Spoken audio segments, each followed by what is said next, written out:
I'd rather do wrong to the world than allow the world to do wrong to me. Those are the words of Cao Cao, one of ancient China's most spectacular and ruthless military leaders.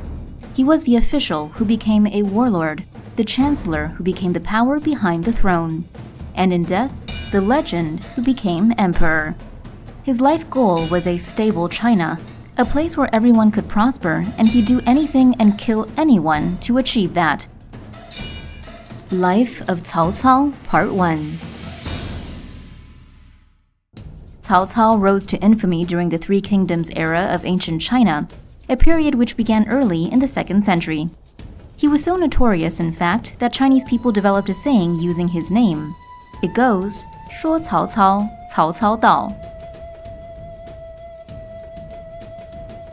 Translated, that means speak of Cao Cao, and Cao Cao arrives. That's eerily similar to the Old English saying, speak of the devil, and he doth appear. But before we go any further, mythstorians, we're going to give you a small Chinese lesson regarding this man's name. Many folks pronounce it Cao Cao. But since when was this ancient Chinese warlord double-dairy? If you say Cao Cao, then you're saying it wrong. Now, the actual way to say this is Cao Cao, Cao Cao, Cao Cao. Got it? Good. What follows is not an exact account of Cao Cao's life. It's more of a combination of the history and Three Kingdoms lore. This is because Cao Cao is as much a historical figure as he is a mythical one. We'll try to indicate which is which, so without further ado, let's get to it. Chapter 1. From Boy to Man. One day, in the year 155, a child was born. His name was Cao Cao. As he grew, so did his talent for deceit. Legend has it that he and the young Yuan Shao enjoyed hunting in the woods together. His uncle took concern to this and complained to Cao Cao's father, Cao Song. He said the boys were spending too much time together. This scorned the young Cao Cao. And one day while he was with his uncle, Cao Cao feigned a bad turn. None the wiser, his uncle rushed to tell Cao Song, who ran to his son's aid. To Cao Song's surprise, Cao Cao was fine. The boy told his father that nothing was wrong and that his uncle had lied. Cao Song believed this and never trusted his brother again. As the boy grew, he became ever more curious about his destiny. So one day he visited Xu Shao, a man known for spotting hidden potential and talent. At first sight, Xu hated Cao Cao and refused to answer him. But when Cao Cao pressed the matter, Xu answered, You would be a capable minister in peaceful times, and an unscrupulous hero in chaotic times. Cao Cao would play both of these roles and more. As a young man, he was made district captain of Luoyang, the imperial capital, and was quickly promoted to a county governor. This wasn't so due to his talent, but his ruthlessness. As captain, Cao Cao ordered that all who broke the city's curfew laws be flogged, regardless of their status. Then, one day his men flogged the wrong guy, the uncle of an influential court official. But even Cao Cao's superiors were afraid to irk him, so they got rid of him by promoting him to a position far away from the imperial city. His governorship lasted just a year before he had to leave the post because of family connections with the disgraced Empress Song. And around the year 180, he returned to the royal court, but with much less presence than before. Chapter 2. The Yellow Turban Rebellion. In the year 184, a peasant revolt broke out across eastern China. In Chinese, this was called Huangjing Zhiluan, which translates to Yellow Turban Uprising. During this time, the imperial city made Cao Cao captain of the cavalry. His mission? Snuff out the rebels and suppress their influence in Yingchuan. The warlord took to his new role well. The rebels were handled and Cao Cao was promoted once more, this time to chancellor. Chancellor Cao Cao was sent further east to Jinan to annihilate the Yellow Turban Rebellion there.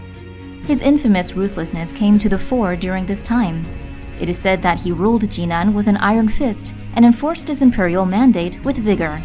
His soldiers hounded so-called unorthodox cults, destroyed shrines, and promoted the state religion to Confucianism. But this was to be their undoing. Cao Cao's hard enforcement sparked outrage among influential local families, and fearing for his and his family's safety, he resigned from the role in 187, citing health reasons. But this wasn't the last time Cao Cao and the Yellow Turban rebels would cross paths. Throughout the 190s, the warlord would encounter remnant forces across China. In the spring of 192, it is said that he took their best soldiers and formed an elite fighting force that he titled Qingzhou Bing, the Qingzhou Army. However, by the 2nd century, the once fiery Yellow Turban Rebellion had petered out and a new threat rose. Chapter 3: The Campaign Against Dong Zhuo. It is the year 189, and the emperor has perished. His death has created a power vacuum. Fighting breaks out between the different factions of the royal court. The veteran general Dong Zhuo is called in. He quickly eliminates all opposition to the throne.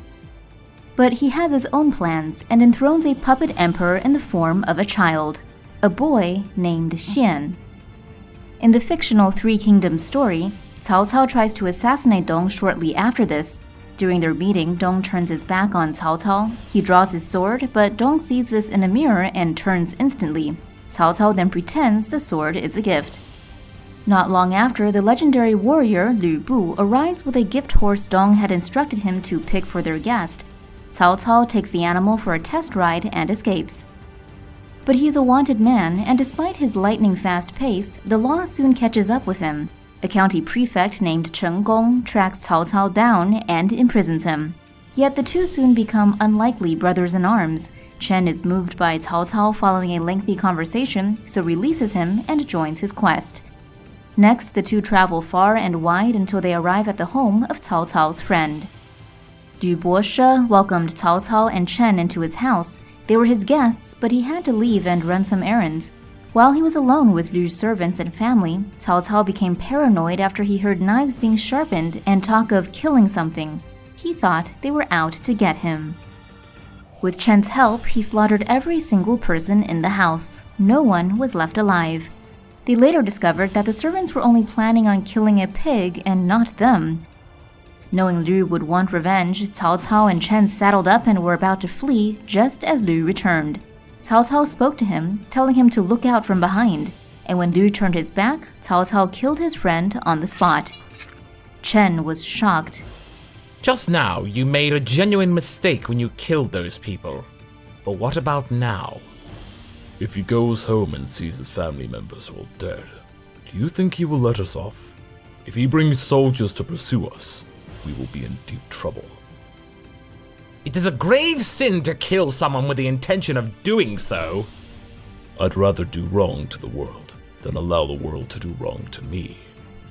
Chen left not long after.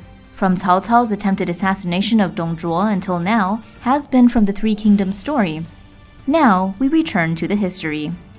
To rid the world of Dong Zhuo, Cao Cao aligned himself with other warlords. Together they pushed back his large army and took back Luoyang, the imperial capital. The battle was hard fought, however, despite their victory. Dong Zhuo had fled with the emperor.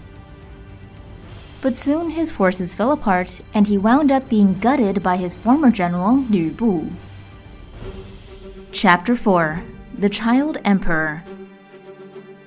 Following Dong Zhuo's demise, the land fell into a bloody civil war, and in the year 193, Cao Cao's father, Cao Song, was killed by Shizhou forces. The grieving son then sought and wrought bloody vengeance in Shizhou, massacring thousands. But that left Cao Cao's dominion unguarded and created the opportunity for Lu Bu and some disgruntled Cao Cao forces to launch an insurrection. Over the next few years, Cao Cao grappled with Lu Bu and fought many battles against the legendary warrior. But despite all of his might, Lu Bu and his forces would soon grow weary. The legend soon surrendered to Cao Cao, and he was later executed in 199. Cao Cao had not only out-strategized him, he had squashed him. But this was not the warlord's greatest victory of his era. Years earlier, via intelligent political maneuvering, Cao Cao convinced the emperor to relocate the imperial capital from Luoyang to a stronghold in Shu. There, the young emperor was under Cao Cao's protection and control. To be continued. Coming in Life of Cao Cao Part 2, The Battles of Guandu and Red Cliff, Cao Cao philosophy, and more Cao Cao Three Kingdoms lore.